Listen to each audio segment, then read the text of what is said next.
রাসূলুল্লাহ সাল্লাল্লাহু আলাইহি ওয়াসাল্লাম থেকে বলা হয়েছে, যদি কোনো ব্যক্তি আমার উপরে সালাত এবং সালাম পাঠ না করে এমন কোনো মজলিসে, যেমন এটা একটা মজলিস, আপনাদের ঘরে অনেক মিটিং হয়, নিজেদের পারিবারিক মিটিং হয়, বিয়ে শাদীর ক্ষেত্রে হয়, কোনো সিদ্ধান্ত নেওয়ার ক্ষেত্রে হয়, অফিসগুলোতে হয়, আমাদের দেশের সংসদ ভবনে হয়, বিচার আচারে হয়, কত বৈঠকে আমরা মুসলিমরা উপস্থিত থাকি।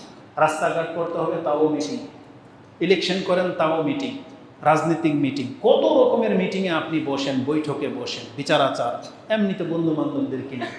কিন্তু মুসলিমরা না আল্লাহর উপরে আল্লাহর প্রশংসা করে আর না রাসূলুল্লাহ সাল্লাল্লাহু আলাইহি সাল্লামের সালাত এবং সালাম পাঠ করে। এমন প্রত্যেকটা বৈঠক যেখানে আপনি উপস্থিত ছিলেন, যেখানে আল্লাহর প্রশংসাও করা হয় নাই, যেখানে রাসূলের প্রতি সালাত এবং সালামও পাঠ করা হয় নাই, কিয়ামতের মাঠে প্রত্যেকটা বৈঠকের কারণে আপনার আক্ষেপ করতে হবে। আপনি সেই দিন পরিতাপ করতে হবে আপনাকে যে আমি কেন সেখানে উপস্থিত ছিলাম, আর ছিলামই যখন কেন আমি আল্লাহর প্রশংসা করি নাই। এটা আপনার জন্য পরিতাপের বিষয় হবে, জেনে নেন। এবং একটা ধমক রয়েছে, সেটা কি? আবু হুরায়রা রাদিয়াল্লাহু তাআলা তিনি বলেন, আনি নবী সাল্লাল্লাহু আলাইহি ওয়াসাল্লাম ক্বালা মা জালাসা কওমুন মিন মাজলিসিন, এমন কোন মজলিসে যেখানে মুসলিমরা বসেছে, লাম ইয়াযকুরুল্লাহ, আল্লাহর নাম স্মরণ করেন নাই, ফি ওয়ালাম ইউসাল্লি আলা নবিয়িহিম, আর তাদের নবীর উপরে সালাত পাঠ করেন নাই, ইল্লা কানা আলাইহিম তিরাতান, তাহলে সেই মজলিসটা তার জন্য তিরাতান হবে। তার ব্যাখ্যা করা হয়েছে ইয়ানি হাসরাতান ও নাদামাতান, সেইটা হবে আপনার জন্য লাঞ্ছিত এবং আক্ষেপের কারণ।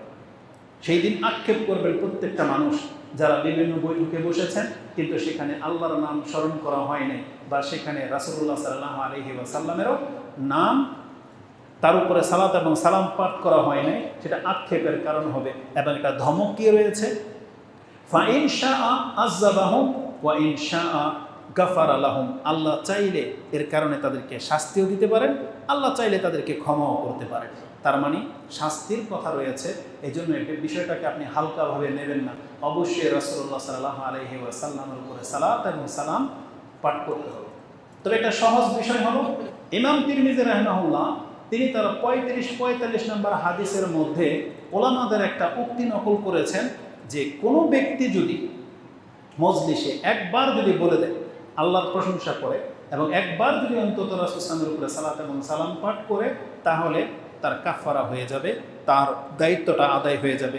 যেমন তিনি বলেন, আন বাদি আহলিল ইলম ক্বাল, কত আলেম বলেছেন, ইজা সাল্লার রাজুলু আলা নবী সাল্লাল্লাহু আলাইহি ওয়াসাল্লাম মাররাতান ফিল মাজলিস, একবার যদি কোনো মজলিসে বলে দেয়, আজজা আনহু মা কানা ফি যালিকাল মাজলিস, তাহলে ওই মজলিসে তার দায়িত্ব আদায় হয়ে যাবে। তাহলে একটা মুসলিমের অন্তত পক্ষে উচিত এমন বৈঠকে না বসা যেখানে আল্লাহর প্রশংসা হয় না। আর যদি বসেন তাহলে অন্তত আল্লাহর প্রশংসা একবার হলো আপনাকে করতে হবে এবং রাসূল সাল্লাল্লাহু আলাইহি ওয়াসাল্লামের উপরে সালাত এবং সালাম পাঠ করতে হবে। এটা হচ্ছে গুরুত্বপূর্ণ অনেক বড় একটা ব্যাপার।